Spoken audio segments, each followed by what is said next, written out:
Here's a lesson for transformations as functions. So to do this, I think it's really important to remember what a function is. So a function is something where you put the inputs in, we've called these inputs before, and then you get an output. Specifically with this lesson, you are just going to be doing x's and y's.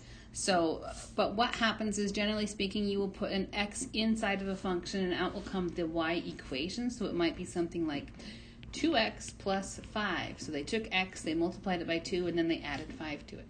So that might be an example of a function. But what we're talking about today, as it says right here, are the transformations as functions. So here are the three main transformations. These are the rigid transformations, meaning that the shapes don't change size. They stay the same shape, but they don't change size. So first we'll have a translation. A translation basically just takes your shape and then moves it, like slides it over. So we might call these a slide. So it goes like this. Oops, wrong shape. It goes like this, and then it's going to keep the same x, like x and y are still going to be there. They're going to be in the same order. So it goes like this, and this is what you'll need to know. So you're going to take your normal point on a graph, like an x and a y. In fact, let me show you what I mean by this. If this were to be on a graph, so I would have these points right here, and they just slide over, and now we have new points here, and we would talk about what happened. So this is how we do it. For translations, we would have x, then you'll add or subtract something. So in our case, let's see, we added, I'm just going to, for the sake of ease, we added about 1, 2, 3, 4-ish. So it kind of went right 4, and then it went down about 2. So you took your y's and you subtracted 2 from them. So that's how you might show that. So it's going to be on the x's, you might have right if you're adding. You will have left if you're subtracting. On the y's, you'll have up if you're adding and down if you're subtracting. The reflections, so you might have a line that you'll reflect over. And so it would come over here, it would reflect, and it would be like this. So as far as the pictures go, like the red dot would go on the opposite side. So right now it's furthest away from that line of reflection. So remember, this is the line of reflection. And you'd get that shape. But with the x's and y's, again, we start with the x's and y's. And we have 2 or 3 main reflections that we're going to talk about with this, as far as talking about points. So you will have the x-axis reflecting across the x-axis, the y-axis, and the line y equals x. And then this is what happens. So this one, as far as the function goes, I think they're kind of cool. So, and if it reflects across the x-axis, if you think about it, here's our horizontal line, and we made it flip down to the bottom part. The x's are going to stay the same, but the y's are going to be opposite of whatever they were. So if they were positive, they're now negative. If they were negative, they're now positives.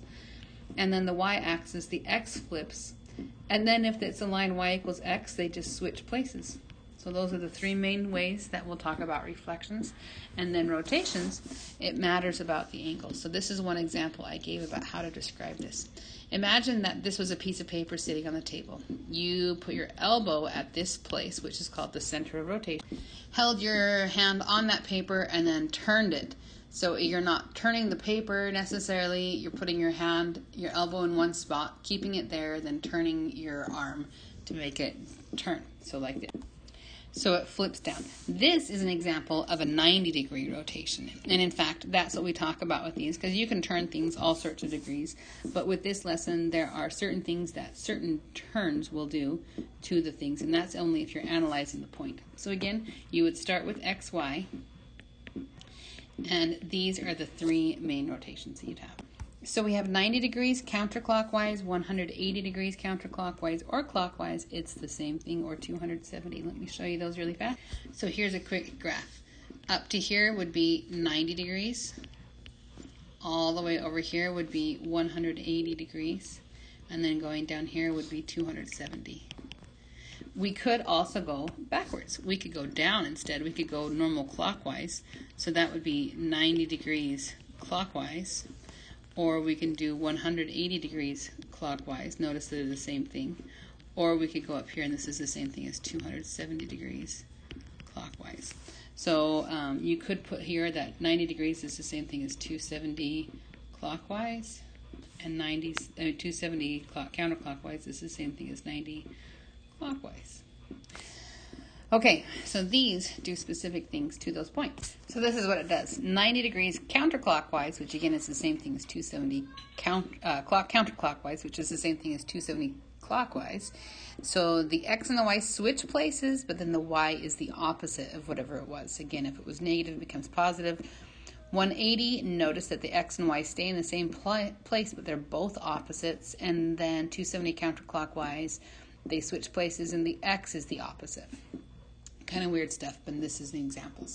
Hello. So this is the first example from the homework that I have. And I think that your questions might go in a different order, but we have from the blue figure to the pink figure. And notice things are like A prime, B prime, C prime, D prime. That little mark is called prime.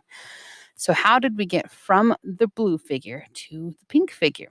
If you notice, you could draw a line on that y-axis and everything would just be on the opposite side. So for example, B right now is 1 to the left of the y-axis, and over here it's 1 to the right of the y-axis. A is 3 to the left, A prime is 3 to the right, and so on. So I can see that this did a reflection across the y-axis. Now, if we go back to our notes that we took, so this one, so here are the notes that we took. And so we had the x stayed the same. So we said if we did it across the y-axis, that the x's became opposite, the y stayed the same. So coming back here, if we look here, we want to have that one. So x goes the opposite, the y stays the same. Okay, next one.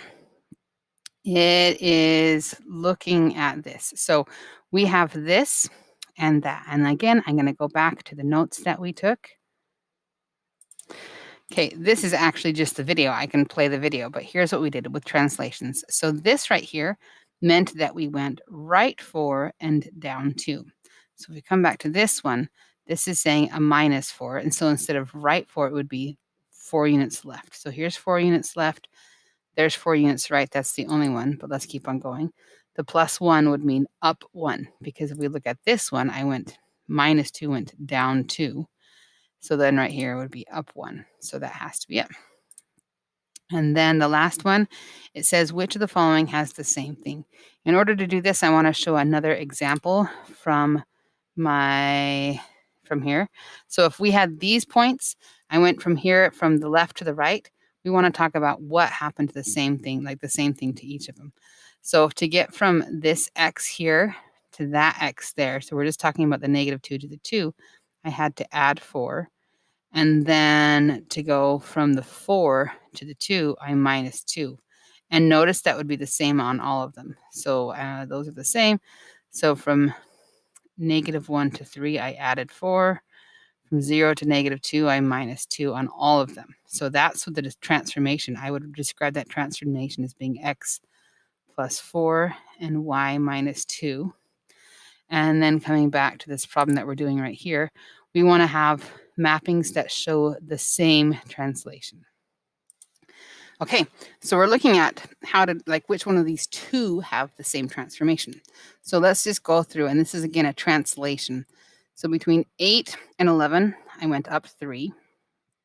Between 2 and 5, I went up 3. So those could be the same. Between -3 and -8, I went down 5. So those are not the same. And then between -2 and -1 and +2, I also went up 3. So far, 3 of them are looking at they're the same. Let's keep on going. From 4 to -9, I went down 13. From -3 to -8, I went down 5. From -6 to -3, I went up 3. And from 2 to -3, I went down 5. Well, hey, look at this. This one and that one have the same.